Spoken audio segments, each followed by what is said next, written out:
floor procedures.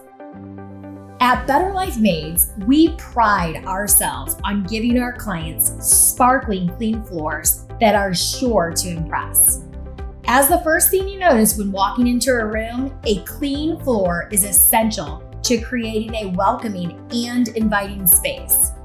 And you can trust that your clients' floors will be meticulously cleaned and shining bright after this video. So why wait? Let's get started on giving your clients' floors the TLC they deserve. Estimated cleaning times. Small, dry. Dining room, bedroom, office, etc. 5 to 10 minutes. Small wet rooms. Half bath, small full bath, kitchenette. 5 minutes. Large dry rooms. Living room, family room, great room, etc. 10 to 20 minutes.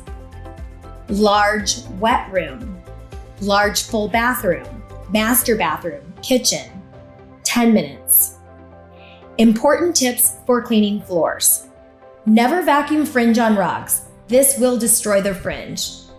Rake it out with your fingers. Always clean top to bottom and left to right or right to left. Make sure not to hit the furniture or walls with your floor equipment. Move everything that weighs less than 15 pounds each time to clean the floor underneath. General floor cleaning instructions. Now, let's begin by choosing a corner in the room farthest away from the door. This way, as we work our way towards the door, we won't have to worry about stepping on any freshly cleaned areas. And speaking of freshly cleaned areas, let's make sure to start with the corners and the edges of the room, as these tend to accumulate the most dirt and dust. As we vacuum, it's important to maintain good posture. Avoid bending while vacuuming. Always stand as straight as possible, as this is best for your back.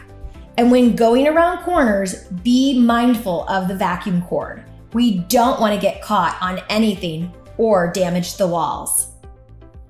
Now let's talk about the cord itself. We want to keep it behind us and untangled at all times. Trust me, this will save you so much time and frustration. If the cord starts to get tangled, simply stop the vacuum and take a moment to straighten it out. As we move on to high traffic areas of the room, don't be afraid to slow down and go over each piece of carpet twice. This will ensure that we remove all of the dirt and debris from the carpet fibers. But if an area is barely used, there's no need to go over it twice. Once should suffice. Vacuuming. Before we begin, let's make sure we have everything we need. A vacuum cleaner, an outlet nearby, and a clear floor. That's right, it's important to remove any items or trash from the floor before we start vacuuming to prevent damaging the vacuum or missing any spots. Now, let's start by choosing a corner of the room farthest away from the door. This will be our starting point as we work our way towards the exit using a technique called M pattern vacuuming. To do this, simply pretend you're writing a series of large M's with your vacuum. Each vacuum line should touch the line on both sides of it, creating a seamless, clean look. When you come across throw rugs, make sure you vacuum the rug first and then the floor underneath before returning the rug to its original location. If the house is carpeted, start from the farthest room and work your way down, making sure not to walk over freshly vacuumed floors. Remember, we don't want to move any large furniture when vacuuming, but we do want to make sure to vacuum under the furniture and beds. Just be sure to check for any items before you start. Now, let's talk about edging. This means following along the edges and corners of the rooms with your vacuum hose, trying to get as close to the wall as possible. Be sure to use the hose or an edging attachment before you vacuum. Otherwise, the vacuum won't be able to reach the edges. And when vacuuming stairs, use caution and make sure the cord isn't wrapped around your legs and that you have a solid foothold on the step below you. If the house has a mixture of carpet and wood floors, make sure to vacuum all the carpet and rugs first while working from the furthest point of the house. After vacuuming the small rugs, fold them or roll them up and place them off to the side. And don't forget about our powered lift-away vacuums. These allow you to detach the canister for easier access under furniture, including under beds and dressers. If the vacuum doesn't fit under the furniture, but there's a small opening, use a cleaning cloth or your high duster to wipe underneath. Before you finish up and move on to the next task, double check your room to ensure everything is spotless and in its proper place. Mopping. Congratulations on reaching the final step of your cleaning routine, mopping. Before we begin, make sure you have everything you need: a mop, mop heads, and a bottle of light-duty cleaner. All types of floors require a damp mop head. Excessive water could cause damage to floors, so wring out your mop head as much as possible, making sure it isn't soaking wet.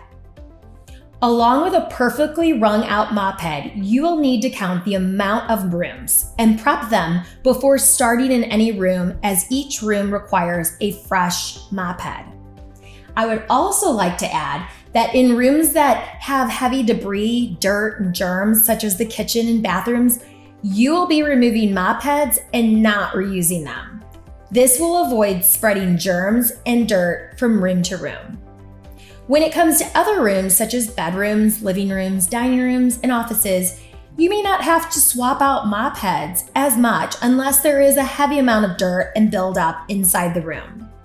Use those leadership skills and determine what would work best for the home when you are cleaning, and make sure to always check your mop before using it in a second room. Now let's talk about the best mopping technique, the S pattern. This involves starting at one end of the room, moving across to the other end, and back and forth without overlapping. This will help ensure that you cover every inch of the floor and don't miss any spots. And don't forget to mop under furniture. This is just as important as vacuuming under furniture to make sure you get every inch of the floor. Just be sure to pull out any chairs from under the tables and return them to their designated spot once you've finished mopping that area. When you're done mopping, it's time to tidy up. Make sure to turn off all the lights in each room after you've finished and remove any supplies or caddies. Your clients will appreciate the extra effort you put into leaving their home as you found it. When you're done mopping, it's time to tidy up. Make sure to turn off all the lights in each room after you've finished and remove any supplies or caddies. Your clients will appreciate the extra effort you put into leaving their homes as you found it. Congratulations on completing your floor cleaning routine. Whether you're tackling a few small rooms or a large multi-level home, you now have the skills and techniques to leave every floor sparkling clean. Remember to start with the right tools and supplies. Vacuum thoroughly using the M pattern technique and mop carefully using the S pattern method. And don't forget to pay attention to the details, like moving chairs and small items to vacuum and mop underneath, and swapping out mop heads in high traffic areas. With these tips in mind, you'll be able to tackle any floor with confidence and professionalism. Thank you for taking the time to learn about proper floor cleaning techniques. We hope you found this video helpful and engaging. Happy cleaning!